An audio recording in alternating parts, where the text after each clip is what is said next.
They say love conquers all, and these couples put that saying to the test. I accept.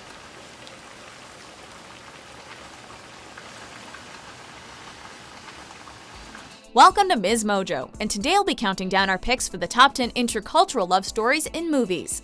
For this list, we're taking a look at big screen couples from different cultural or ethnic backgrounds that came together despite opposition. When you love somebody, you love them. Look at me. At least you found somebody who loves you back. Number 10, Demetrius Williams and Mina, Mississippi Masala. I never thought I would fall in love with you. It's not that common to see a pairing of an African-American man and an Indian woman on screen. But that's exactly what we get in this underrated romantic drama. The film tells the story of Mina, a young Indian woman who relocates from Uganda to the United States. In Mississippi, she meets Demetrius, played by Denzel Washington, and the two fall in love despite the disapproval of their two families. But I'm not sorry I'm in love with him. Who is he? What do you know about him? What about his family? This is America, Ma. What's fascinating about this movie is the fact that it's an intimate portrait of two marginalized groups that inflict the same racism they've experienced onto the couple. I know you and your folks can come down here from God knows where and be about as black as the ace of spades, and as soon as you get here, you start acting white and treating us like we your doormats. I know that you and your daughter ain't but a few shades from this right here. That I know. However, the lovebirds are able to overcome the prejudice and drama and choose each other, which makes them a stronger couple. You all right? We've always said goodbye to other people.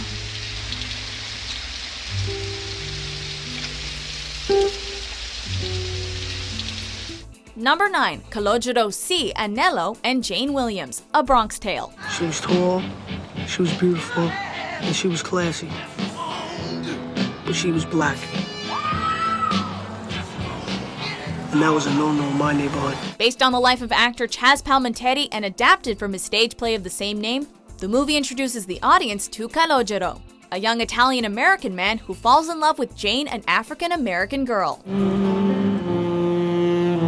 to go to the fights with me tomorrow night? Set in 1960s Brooklyn, the story is one in which race plays a huge factor in keeping this couple apart, despite their natural attraction to each other. Their respective friends and family try to keep them away from each other, especially after Calogero is accused of beating up Jane's brother. Oh, you were there. Yeah, I was there, but I didn't do anything, Jane. Believe me. I'm telling you the truth. You lied to me. You just told me you weren't there. Calogero and Jane are a great example of first love, and especially since the couple experiences hardships that move them from childhood to adulthood. I want to be with you, and I don't care what anybody says. Can I have a kiss? Sure. Number 8, Flipper Purify and Angie Tucci, Jungle Fever. You Italian? Yeah. What else would I be? And you don't like to be called Angela? Look, I mean, Angie's fine. As a classic Spike Lee joint, this film was a pretty bold statement when it was released. Unlike most of the couples on our list, Flipper and Angie's relationship was a passionate affair. Flipper was married to a black woman when he started romancing Angie, a younger Italian-American woman who starts temping at his office. You've never been to Harlem? No. I never met anybody from Harlem. From the start, their relationship is hot and based on sexual attraction. But it's also doomed from the get-go. I can't even believe you brought her stringy hair ass up here to eat. Oh, let me tell you something. First of all, Miss Al Why Sharpton, don't you don't parade have, your- it's not your Why business don't you parade who your I white bring in women here. around? Over the course of the movie, they deal with a range of adversities, ranging from racism to addiction and rental discrimination, in addition to the disapproval of their families.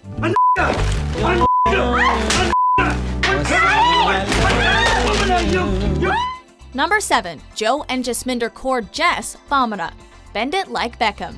I've never seen an Indian girl into football. I didn't even know they had a girls' team here.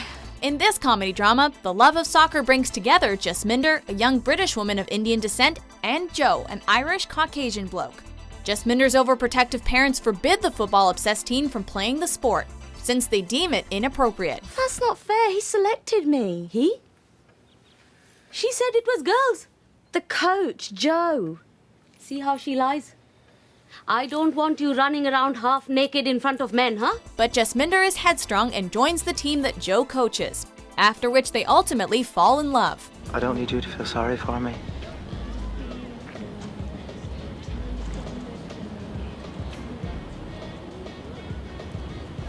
You bitch!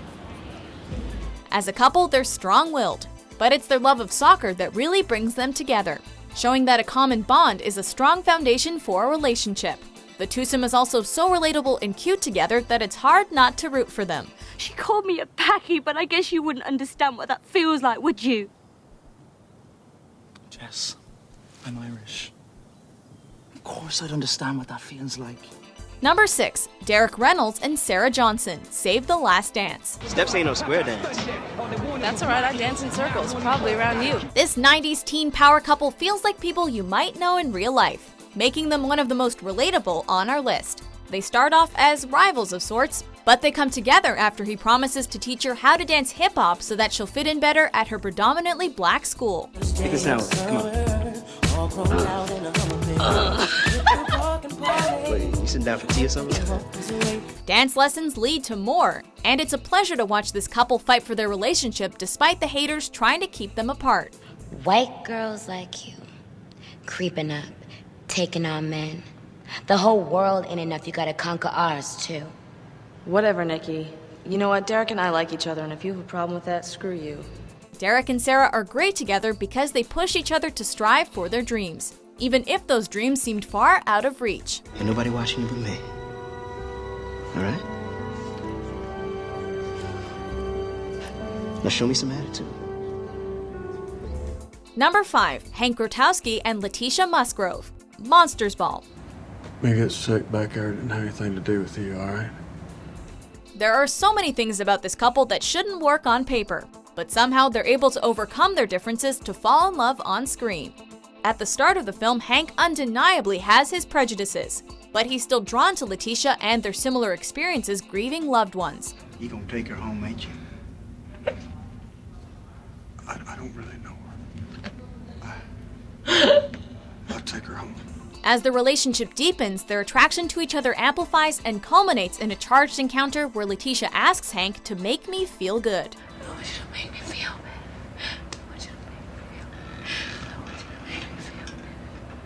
I want you to make me feel good. Together, they're sensual, flawed, and feel very human, the latter being a quality that's not always found in Hollywood romances.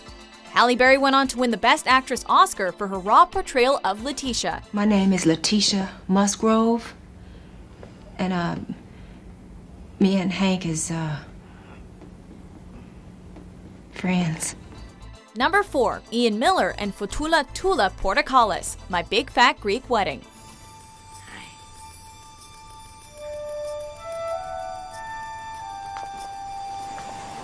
Did you want to see some brochures? Talk about relationship goals. Ian and Toula are one of the most well-known romantic comedy pairings due to their wacky love story. Throughout the film, they have to endure Toula's overbearing Greek family, who are skeptical of her marrying Ian, a non-Greek wasp. Okay, may I please date your daughter? No! Despite the meddling from her father, Toula and Ian are able to make it work. My family. You're a part of your family. And I'll do anything. Whatever it takes to get them to accept me. They're two people that complement one another, and their chemistry is off the charts. Audiences found their story relatable, and the small indie flick was a sleeper hit, going on to become the highest-grossing romantic comedy of all time, even though it never topped the box office. Here tonight we have apple and orange. We all different, but in the end we all fruit. Number 3, John Smith and Pocahontas, Pocahontas. And how we say goodbye. Anna. I like hello better. Sure, this Disney flick may not be the most historically accurate, but it did do a good job of bringing attention to these real-life historical figures. Pocahontas, a Native American, defied the conventions of the day when she fell in love with John Smith, an Englishman on a mission to find wealth in the New World. I'd rather die tomorrow than live 100 years without knowing you. The story only scratches the surface of the horrors of colonialism, but it does make a compelling case for love being about sacrifice and trust as two key components of Pocahontas and John's relationship. If you kill him, you'll have to kill me too. Daughter, stand back. I won't! I love him, Father. In the film, their love overcame life and death circumstances, which is something not many couples are able to brag about. No matter what happens, I'll always be with you. Forever.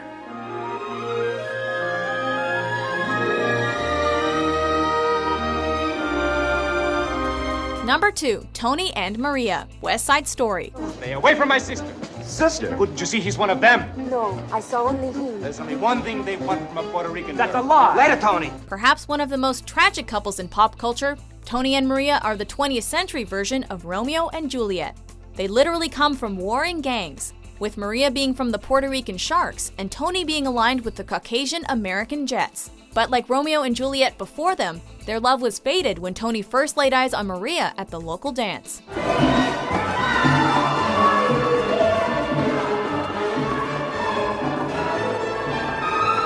From there, their relationship progresses at lightning pace, with them symbolically marrying each other before Tony's ultimate downfall.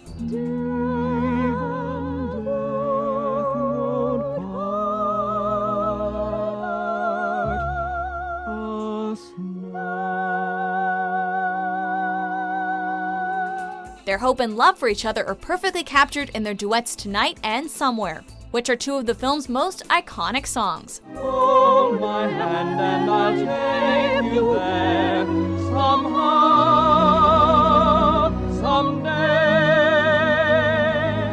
somewhere. Before we unveil our number 1 pick, here are a few honorable mentions.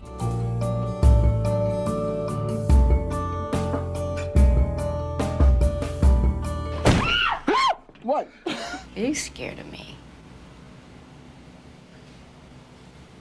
A little bit. This. You and me can't go anywhere beyond this evening. Just can't.